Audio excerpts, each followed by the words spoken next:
Okay, welcome back mga scalper. Another technical analysis for BTC.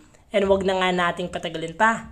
Daily time frame is magko-close ng green candle and below average yung volume. Meron pa tong 30 minutes to close this candle. But good news is after ng selling pressure, meron pa ring mga green candle na sumasalo. And silipin na natin yung possible scenario sa lower time frame. So kung makikita natin from low to high, meron pa rin tayong respected na 618 dito kay BTC. But kung makikita natin nagkaroon tayo ng rejection here. So this is another lower high for BTC.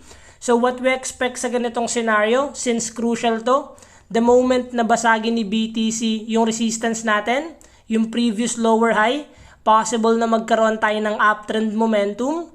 But the moment na basagin ni BTC yung support area natin and breaking this support na 618, possible na magkaroon pa tayo ng malalim na retracement.